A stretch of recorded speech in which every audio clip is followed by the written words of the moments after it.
దేవుని యొక్క మాటలు ఈ విధంగా తెలియపరుస్తున్నాయి. మరి యోహాను ద్వారా రాసినటువంటి ప్రకటన గ్రంథమందు దేవుని వాక్యము వచ్చును, యేసు క్రీస్తు సాక్ష్యము వచ్చును, తాను చూచినంత మటుకు సాక్ష్యం ఇచ్చాను. హల్లెలూయా. సమయము సమీపించినది కనుక ఈ యొక్క ప్రవచన వాక్యాలు చదువువారును వాటిని విని ఇందులో రాయబడిన సమయంలో దైవన వారిని ధన్యులు. హల్లెలూయా. దేవా మీకు వందనాలు, స్తోత్రాలు. తండ్రి యొక్క ప్రత్యేకమైన సమయంలో నాయన కాపాడుకోవాలంటే ఇక్కడ నుంచి మీకు మేము కృతజ్ఞతాస్తుతులు చెల్లించుకోవాలి. నువ్వు మళ్ళీ వెనక్కి తిరిగి సంఘానికి బోధ ఏ రీతిగా మరి తెలియపరిచిన రీతిగా మేము ఏదో కృప మీరు కృతజ్ఞతాస్తుతులు చెల్లించే వారితో కుటుంబం వెళ్తా ఉంటే మరి సంఘానికి తెలియపరిచే ఆ యొక్క కృతజ్ఞతాస్తుతి మనం ఏ రీతిలో చెల్లించవలసిందిగా 4వ అధ్యాయము 9వ వాక్యం నుండి 11వ వాక్యం వరకు మనం చూద్దాం. ఆ సింహాసనమందు ఆసీనుడై ఉండి విడేదాలు జీవించుచున్న వారికి మహిమయు ఘనతయు కృతజ్ఞతాస్తుతులు కలుగునుగాకని దేవుని స్తోత్రం. సహోదరులారా చూడండి, దేవుని సింహాసనమందు యుడయుడాలు జీవించాలి. ఎవరు అంటే దేవుని యొక్క సమాసంలో ఉన్నటువంటి వారు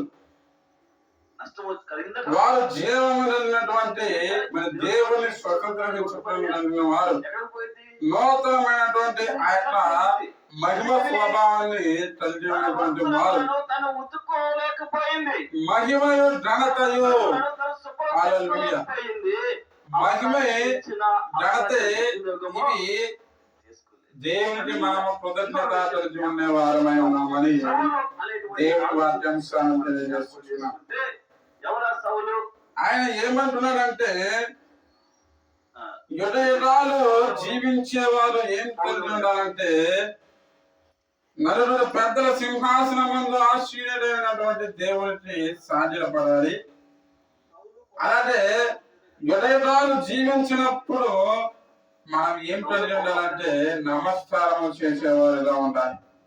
ప్రభుకి మనము విధేయత కలిగి ఆయన సింహాసనం ఎదుట మనం ఏమి చెల్లించాలంటే దీని ద్వారా కృతజ్ఞతలు మనం కలిగి ఉండాలి.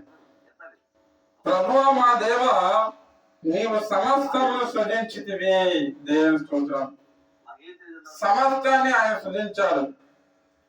పాతవేమే గాని, కొత్తవేమే గాని, ఉన్నవేమే గాని, రానున్నవేమే గాని ఏదైనా సరే ప్రభు సృజించాడు అని మనము విశ్వసించాలి. తదుపరి నీ చిత్తము బట్టి అది ఉండేను. సహోదరులను గమనించండి, మనము ఎలా ఉండాలంటే దేవుని చిత్తానుసారంగా మనం ఉండాలి. అది మనం దేవునికి కృతజ్ఞతాస్తుతులు చెల్లించినట్లుగా దేవుని వాక్యం మనకి తెలియజేస్తుంది. నీవు ఏం కలిగి ఉండాలంటే దినవందు పాతవేమిటా అని కొత్తవేమిటా అని సమస్తం ఆయన మూలమే కలిగిందట. మనం ఆయనకి మాత్రమే కృతజ్ఞతలు చెల్లించాలి. ఆయనకి మాత్రమే మనము నమస్కరించాలి. మరి ఏ సింహాసనం ఎదుట ప్రభువుకి కానీ మరొకరికి మనము ఆ సింహాసనాన్ని తీసివేసి దేవుని యొక్క దృష్టికి మనము విలువ లేని వారిగా ఉండకూడదని దేవుని వాక్యం. ఆయన చిత్తము బట్టి అది ఉండదు. ఈ దినమందు యొక్క నూతన సంవత్సరము ఆయన చిత్తము ద్వారా ఉండిందని మనము విశ్వసించగలగాలి. హల్లెలూయా. ఇందుని బట్టి మనము ఆయన కృతజ్ఞతలు కలిగి ఉండాలి. దానిని బట్టి మనము సృజింపబడిన కనుక నీవు మహిమ ఘనత ప్రభావం పొంది నలుగుడవని చెప్పుచు తన కిరీటమును ఆ సింహాసనం ఎదుట వేసింది. హల్లెలూయా. పిలిస్తే ప్రభువుకి మనము కృతజ్ఞతాస్తుతులు చెల్లించాలి. అలాగే ఆయన మహిమ స్వరూపములనుట మరి ఘనతను నొందినటువంటి దేవుడు కనుక ఆ యొక్క ప్రభావాలు మనం ఏం కలిగి ఉండాలంటే ఆయన నలుగుడు, ఆయన వాటిని అర్హుడని మనము తెలియచేయాలి.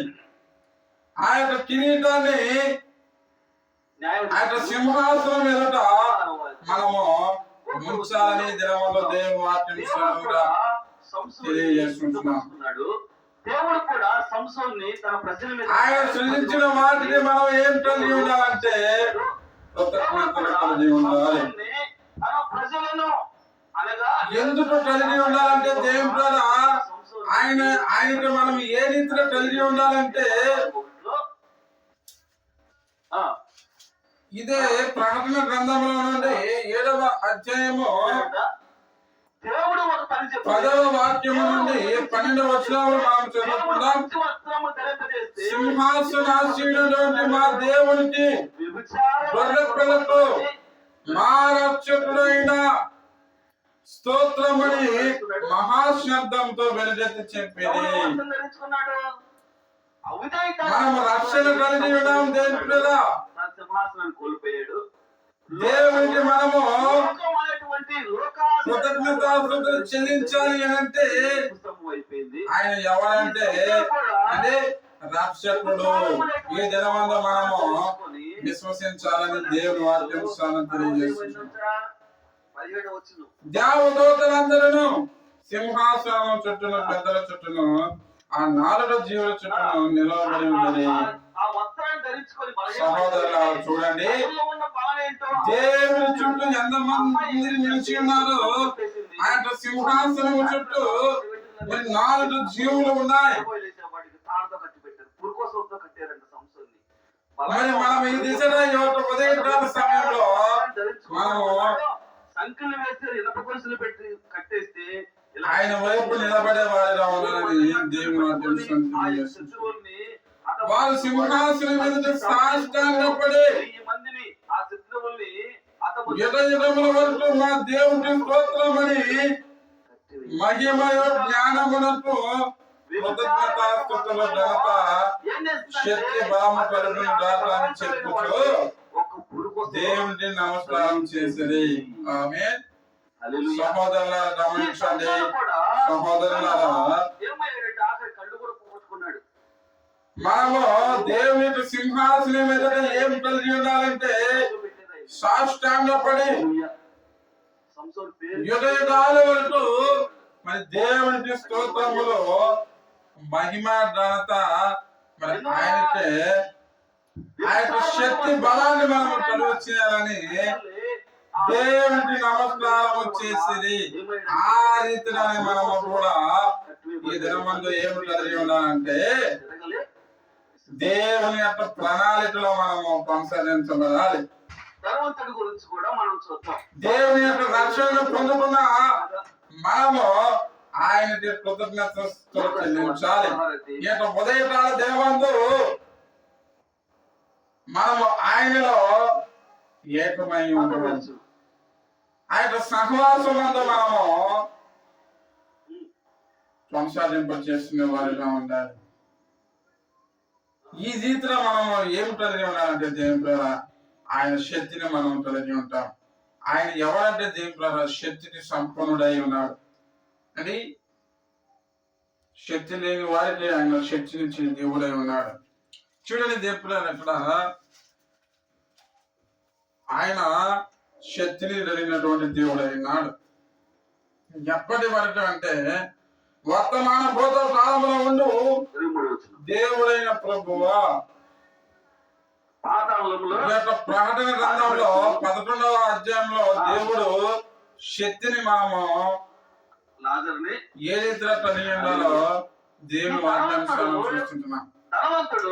ప్రభు సర్వాధికారి, నీవు నీ బలము ఏం బలం అంటే మహాబలం ధరించుకున్నాడు. ఈయన స్వీకరించి ఏలుచున్నావు కనుక మేము నీకు కృతజ్ఞతాస్తుతులు చెల్లించుచున్నాము.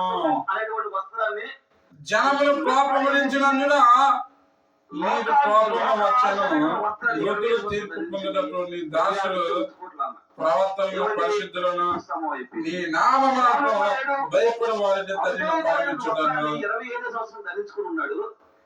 భయపడి వారిని తగిన ఫలమిచ్చుటకు గొప్పవారేమి ప్రతివారేమి భూమి నశింపజే వారినేమి సమయం వచ్చిందని చెప్పి ఉన్నారు. ఇదిలో ఈ యొక్క సమయమందు ఈ యొక్క నూతనమైనటువంటి ఈ యొక్క సమయంలో దేవుడి శక్తిని మనం కలిగి ఉండాలి. ఆ యొక్క శక్తి ఎదుట మనము దేవుడి కృతజ్ఞతాస్తుతులు చెల్లించాలి. ఆ సుఖభోగములను వదలక తన వస్త్రాలు ఉతుక్కోలేకపోయాడు.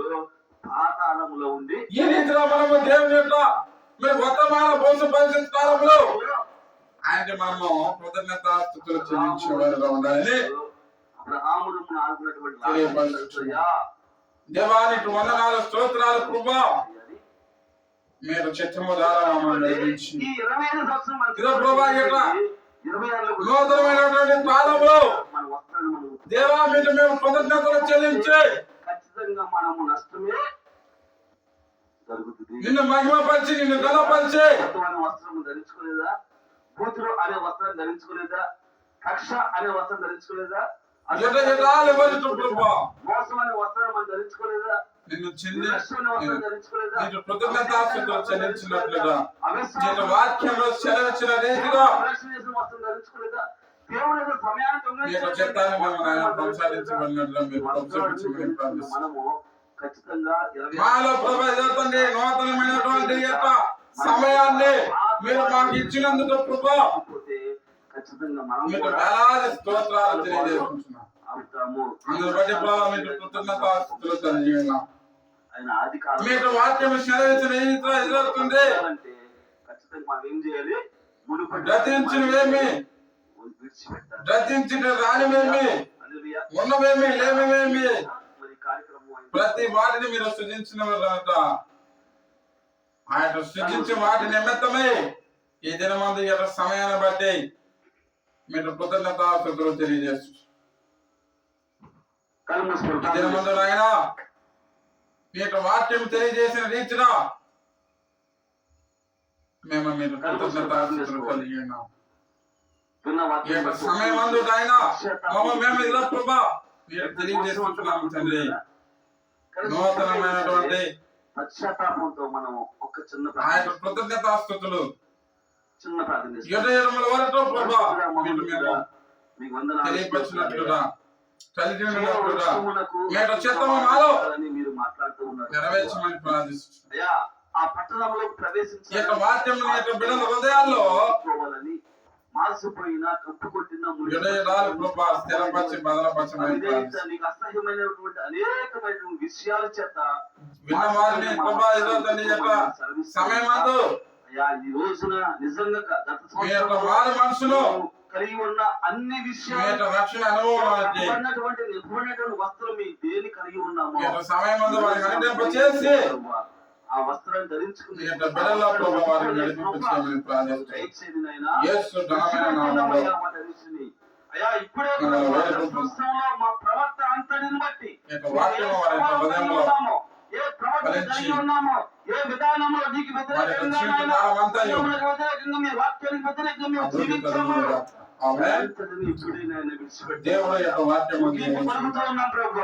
అయ్యా నీ కొరకు ప్రార్థన చేసుకుని దేవుని యొక్క వాక్యం నిమిత్తమై తదుపరి దేవుని యొక్క వాగ్దానములో మనం ముందుకు కొనసాగించబడ్డాం.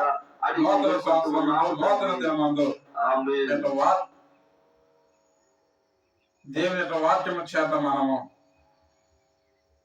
ఆ యొక్క వాగ్దానం మనం పొందుకోగలిగేస్తున్నాం. ప్రభావం యొక్క వందనాలు స్తోత్రాలు ఇంతవరకు ప్రభావం మీ యొక్క సత్య వాక్యాన్ని మనం విన్నాం. మీ యొక్క శ్రేష్టమైన నీ యొక్క సమయాన్ని మనం చేసి నీకు మాత్రమే ఇదో ప్రభావం మేము కృతజ్ఞతాస్తుతులు తెలియపరిచినట్లుగా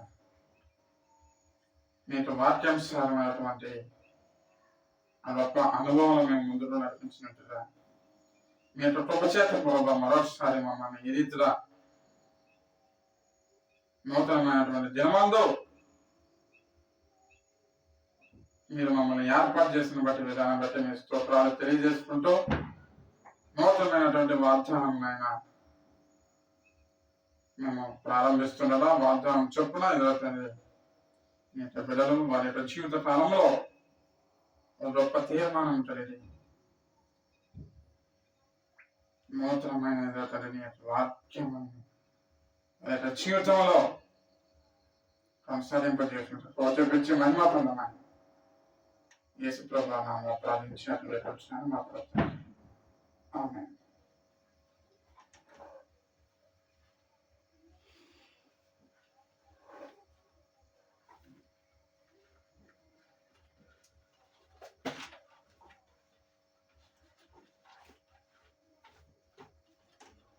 తండ్రి మీకు వందనాలు స్తోత్రాలు. ఇలా ప్రభా ఈ యొక్క ఉదయకాల సమయంలో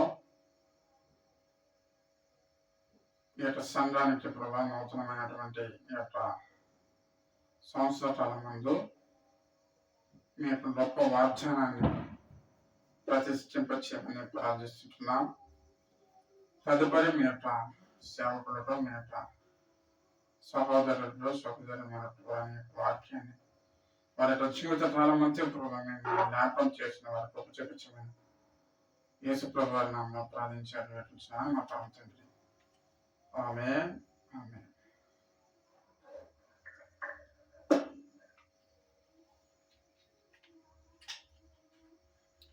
స్తోత్రం స్తోత్రం. హల్లెలూయా హల్లెలూయా హల్లెలూయా హల్లెలూయా హల్లెలూయా హల్లెలూయా హల్లెలూయా హల్లెలూయా హల్లెలూయా హల్లెలూయా. ప్రభా నీకే వందనాలు. ఇదో తండ్రి యొక్క సంవత్సర కాలం మంచిగా నాయనా నీ యొక్క సన్నిధికి రావాల్సినటువంటి నూతనమైనటువంటి ఆలోచించినట్లయితే నీ యొక్క నూతనమైనటువంటి నీ యొక్క సంఘానికి వాగ్దానం అనుగ్రహం చేసి వాగ్దానం చొప్పున ప్రభావ మేము కొనసాగింపజేసిన కృప చూపించాము. యేసు ప్రభువు నామములో ప్రార్థించుకుంటున్నాము తండ్రి. ఆమేన్. ఒక ప్రవక్తే భయపడుతున్నాడంటే దేవుని ద్వారా దేవునికి స్తోత్రం. హల్లెలూయా హల్లెలూయా. దేవుడు ఏర్పాటు చేసుకొని దేవుడు పిలుచుకున్న వ్యక్తి కంటే మనం గొప్పవాడు కాదు కదా. అంటే ఒక ప్రవక్త దేవుని యొక్క సంఘానికి మనం భయపడుతున్నప్పుడు ఈ యొక్క వాగ్దానాన్ని ప్రతిష్ఠింపజేసుకుంటున్నాం. దేవుడు నూతనంగా అనుగ్రహింపజేసినటువంటి ఈ యొక్క వాగ్దానాన్ని మొదటిగా దేవుని సంఘానికి మనం భయభక్తులు కలిగి ఉంటే జ్ఞానము ఇస్తున్నాం. నన్ను అడుగు స్తోత్రం జనములను హల్లెలూయా. నీకు స్వాస్యముగా ఇచ్చాడు. హల్లెలూయా. దేవుని స్తోత్రం. కీర్తన 2వ అధ్యాయము 8వ వాక్యం. ఈ యొక్క వాగ్దానాన్ని మనం మొదటి సంఘానికి మనం